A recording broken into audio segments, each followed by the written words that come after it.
and what they bring to the table. A lot of questions around the screening process. Is it properly done? Are these people capable of managing the affairs of this country in the years to come? And of course, a lot of the questions about distribution, fairness, and ability to perform being one of the major issues being looked at in this particular screening exercise. Still a few more people to be screened, and we can see a few of them walking around us here. Looking forward to seeing who will be coming up next in this screening of ministerial nominees by the 9th Senate.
A bit of change in the arrangements. We were supposed to see Prince Clemi Kanade-Agba, but walking into the chambers right now is Ambassador Maryam Katagum, the nominee from Bauchi State. As has been noticed since this screening exercise started, a lot of the women who mount the podium are asked to take a bow. And we'll be watching to see if that happens in Ambassador Maryam's case.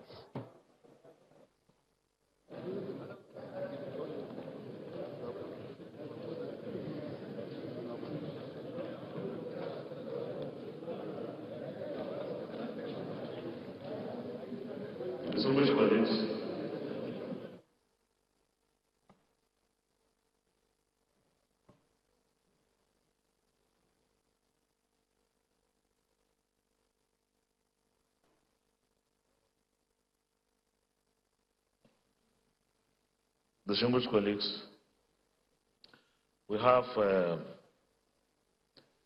nominee from Bauchi State, the second nominee from Bauchi State, Ambassador Maryam Katagum. On behalf of my colleagues, let me welcome you to the Senate chamber. And for the purpose of this screening exercise, copies of your CV have been distributed to all of us, the senators here. You can now proceed to emphasize on those things in the CV that you feel the Senate must take note of. And in fact, if there is anything you have omitted but of significance, you can as well talk to them so that the Senate can use them for the purpose of this exercise. Once again, you are welcome. And I want to assure you at this point that this Senate is very, very gender sensitive. You can talk to the Senate now. Thank you, Mr. President. Your Excellency, Mr. President of the Senate, distinguished Senator Ahmed Lawan, the Deputy Senate President, Senator Ovie Omoagege, other distinguished principal officers of the Senate, the distinguished senators from Bauchi State, distinguished Senator Adamu Bulkachua, distinguished Senator Dauda Jika, and distinguished Senator Lawal Gumau. Let me also recognize all the female senators, especially distinguished Senator Aisha Binani, the only female senator from my geopolitical zone. Permit me, Mr. President of the Senate, sir, to also acknowledge distinguished Senators Sam Egu and Ibrahim Shekaro, both former ministers of education, with whom I worked closely at different times. distinguished senators of the Federal Republic of Nigeria, a very good afternoon to you all. My name is Maryam Katagum. For me, it is a privilege and honor to present myself before this Senate in this hallowed chamber as a ministerial nominee. Let me place on record my sincere appreciation to President Muhammadu Buhari, GCFR, for considering me fit to be nominated as a Minister of the Federal Republic of Nigeria. Already as contained in my CV, all my educational qualifications have been highlighted, as well as my career. But let me emphasize that throughout my career, I've only served in the Federal Civil Service. And by serving in the Federal Civil Service, it has given me a wide horizon as to the issues at stake in various states of the Federation. However, along my career, it was distinguished Senator Sam Egu, who as Minister of Education, recommended me for appointment as Ambassador Permanent Delegate of Nigeria to UNESCO Paris in 2009 based on merit.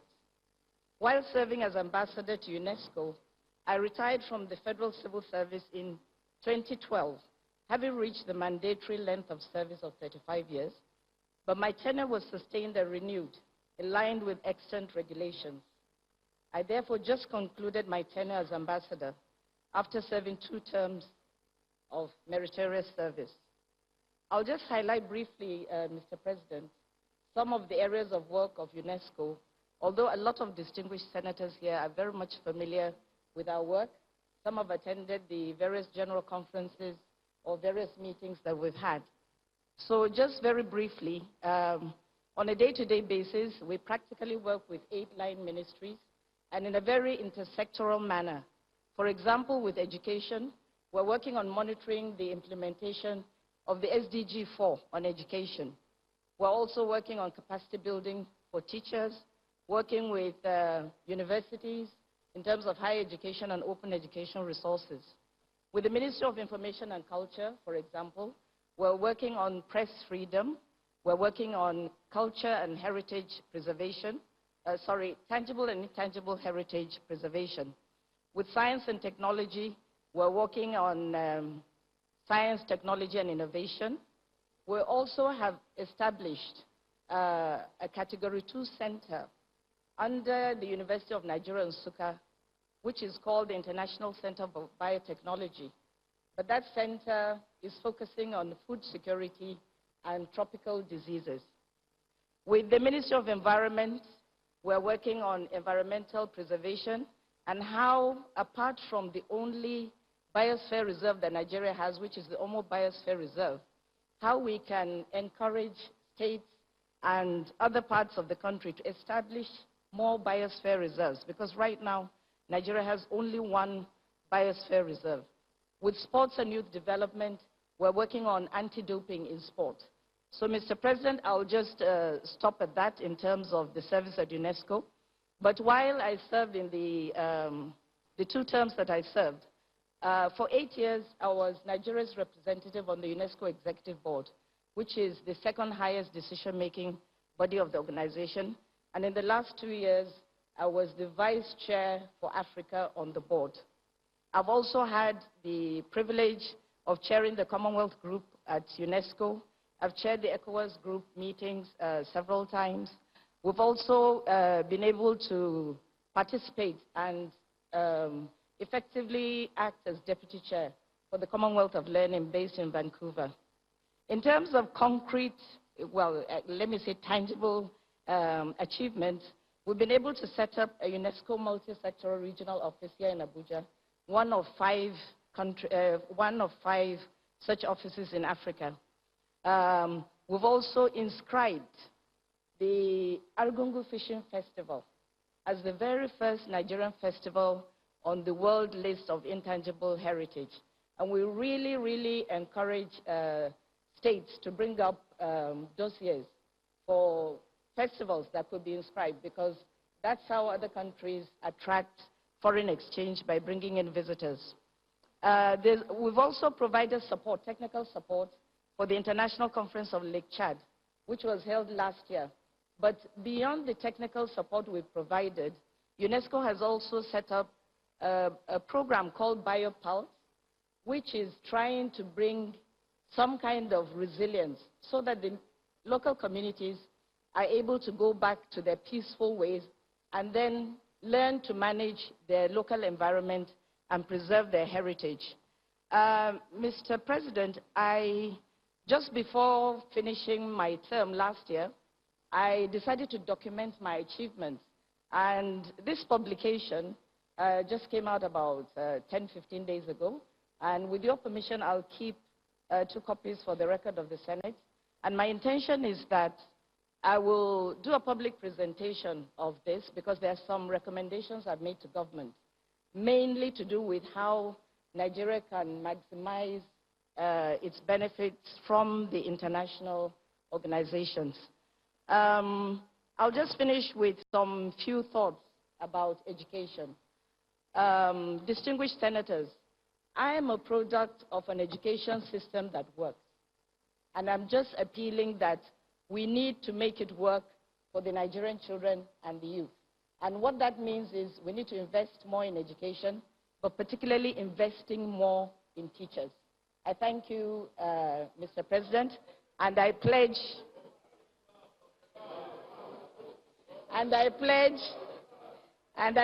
to continue service to my country. I thank you, Mr. President. Distinguished colleagues,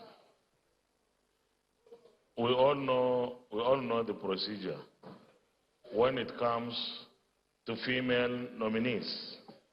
Normally, the minority leader will speak on behalf of the Senate, and then the Senate leader will wrap it up. So let me invite the minority leader to speak on behalf of the Senate. Thank you, Mr. President. I thank the nominee and I congratulate her. I've looked at her CV and the CV is loaded.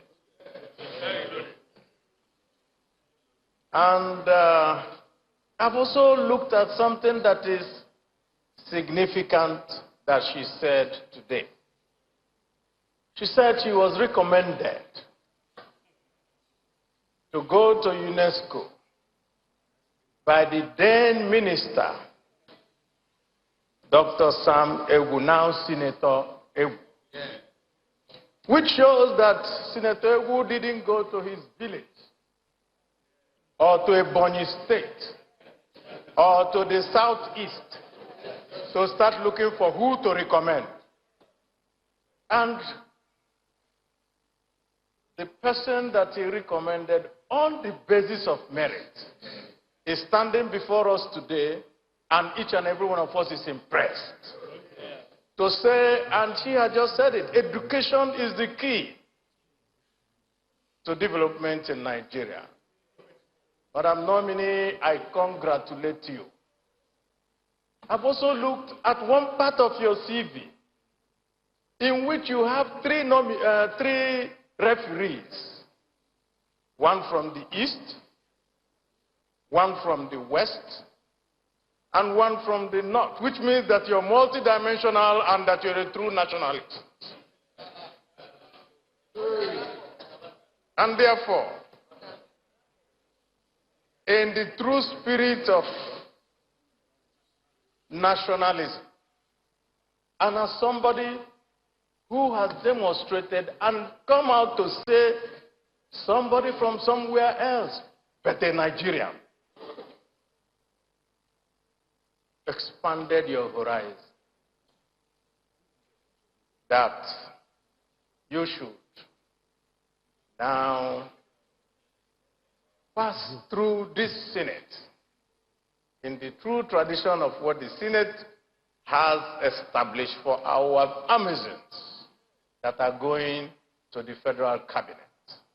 And I know you're going to be a good ambassador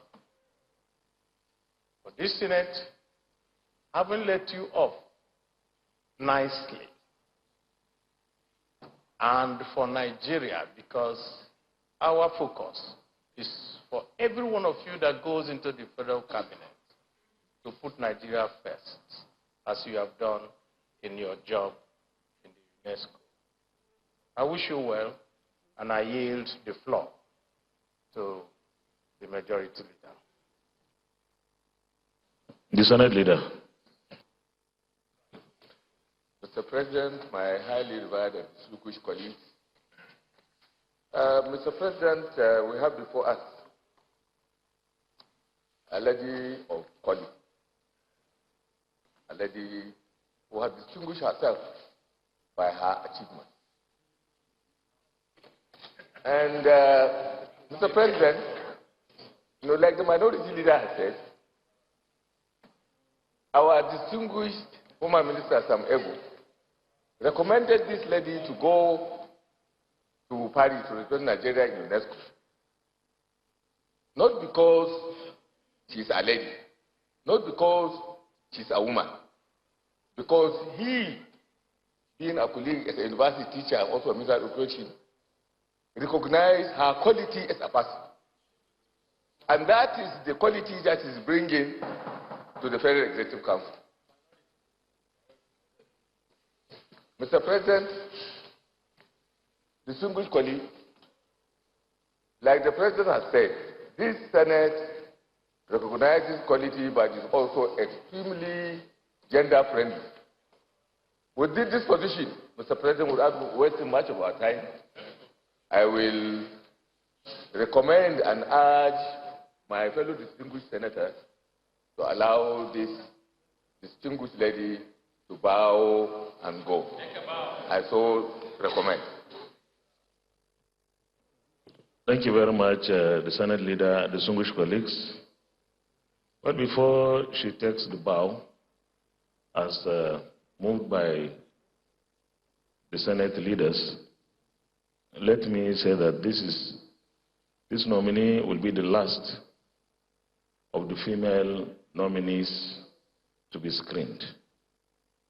And our decision to stick with them as the highest quality is not a mistake.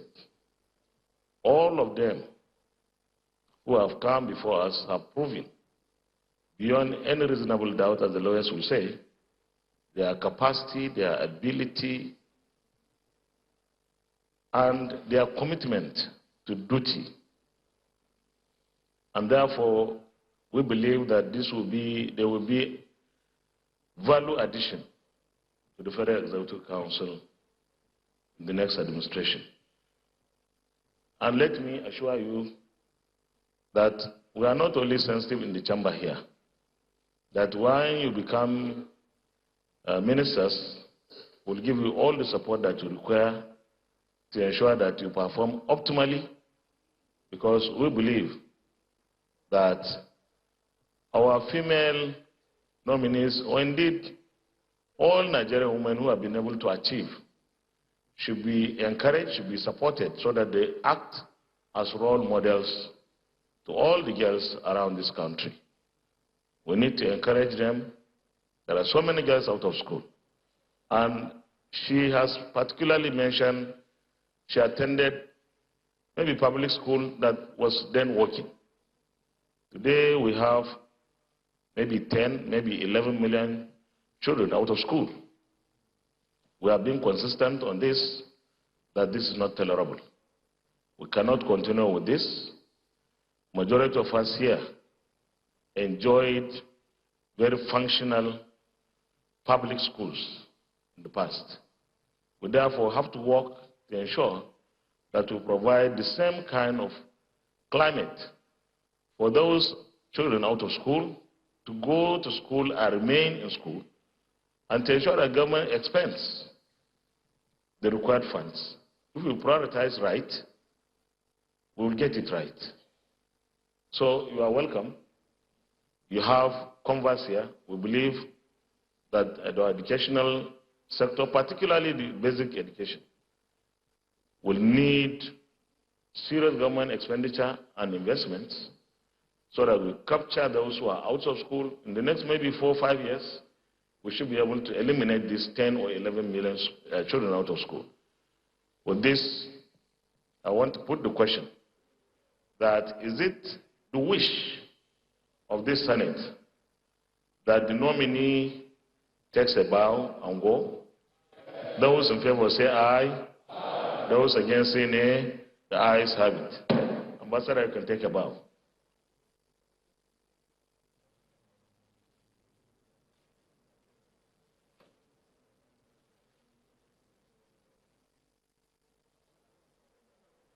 Ambassador Maryam Katagum taking the bow, as all the women who were screened for the ministerial positions had to take. I wonder if a nominee can decide not to take a bow. That would be something to find out.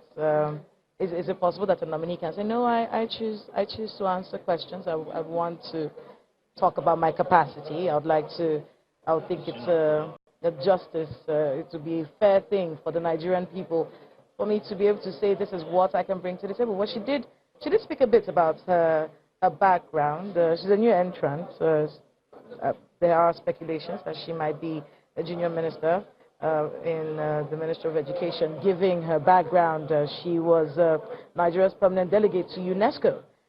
She's also part of the executive board of UNESCO, vice chair of that same board, also from the Commonwealth of Learning in Vancouver. She also did some work there.